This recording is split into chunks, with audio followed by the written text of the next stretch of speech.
Hi, I'm Gluten-free Gigi, and I'm showing you how to keep it simple, affordable, and fun in your gluten-free kitchen.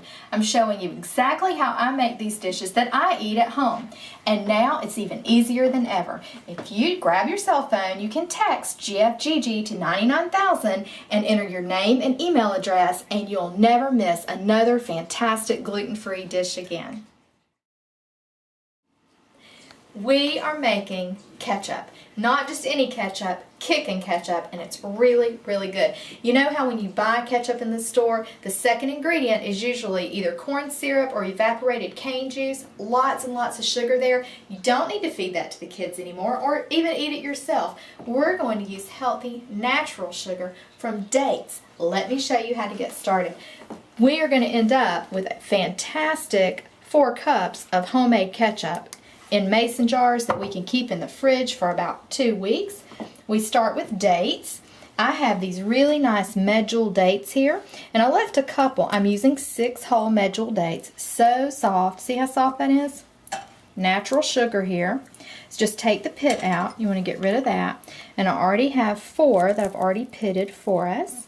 I wanted to show you how easy these are to work with in case you haven't done it. And so the pits are out of these.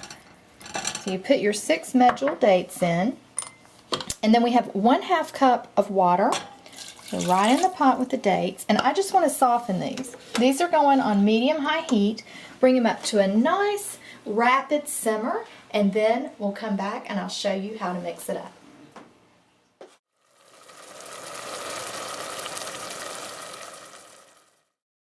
Come back and have a look at these dates. They're simmering away. I want to show you how tender they get. They're already soft, but see how they're just starting to fall apart here?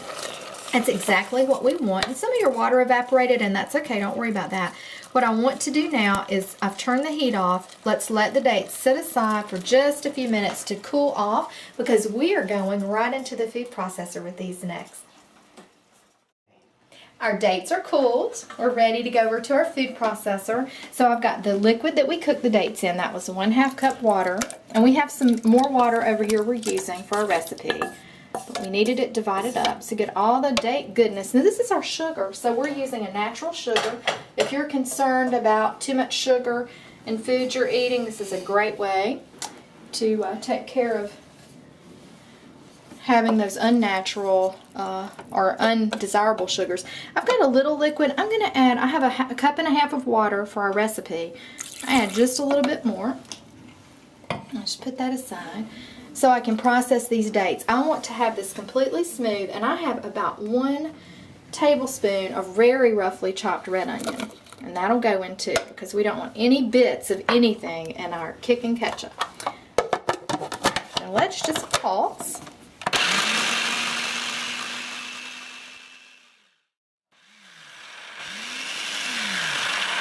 Alright, we've got all sorts of date and onion goodness going here. And I want to scrape all this down. Get it back into the bowl. And let's just take a look. Oh, we look fantastic in there. Let's just go with what we've got. Just move this over here. Now we're back to our saucepan. So take your processor over. And we want to get all of this, a little slippery here, all of this into our pot. And all we have to do now, this is so simple. Quick recipe.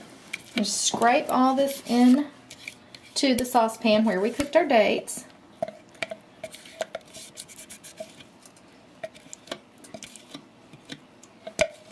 That looks fantastic. Now, let's add the rest of our ingredients. You get my small spatula. I have 2 6-ounce cans of organic tomato paste. This is tomato paste, not sauce. I like the organic. I think it has a little bit nicer flavor. So you just want to get all that in here. And so we'll put our second can. So that's 12 ounces total.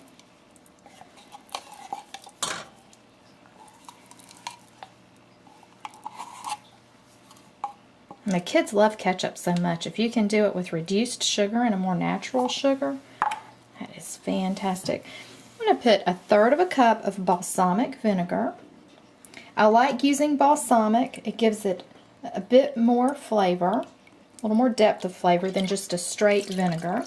And also balsamic vinegar, when it cooks, has this nice round sweetness to it that I really like. So we'll put this in. We've got our heat on medium. We're back in our saucepan where we cooked our dates. Give that a quick stir. Now let's add the rest of our ingredients. I want to put in 1½ teaspoons of coarse sea salt. And that seems like a lot of salt, but it is ketchup, and if you want the kids to eat it and be accustomed to the flavor of what they're used to, add the salt. I'm adding 1/4 teaspoon of dried chipotle peppers. You can omit those if you don't want that extra heat. I'm also adding, this is Kickin ketchup, remember, 1/4 teaspoon of cayenne pepper. If that's too spicy for your kiddos, take it out. And I want 1/2 teaspoon of garlic powder. And you can use whole garlic cloves, you can crush those if you like, and just a pinch of allspice. Traditional ketchup from the supermarket has allspice in it. That's that extra spices at the end of the recipe, or the ingredients list you see. It's allspice, a little peppery. Now I have the remaining water from this 1½ cups where I put my date spoon. I see a piece of date went in there. Pour all that in, and we want to give this a good stir. Stir this until it's smooth. Cook it over medium heat. If it begins to simmer too much for you, reduce the heat to medium-low about 25 minutes, and we'll come back and it's ready to go in our jars.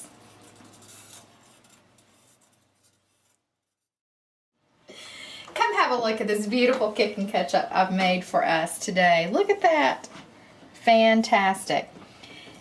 This can cool. Take your jar funnel, put it right in your mason jar, just like I do, and you'll have about 4 cups of this fantastic, of course, gluten-free Kickin ketchup. You can store it in your fridge for about 2 weeks to enjoy any way you like.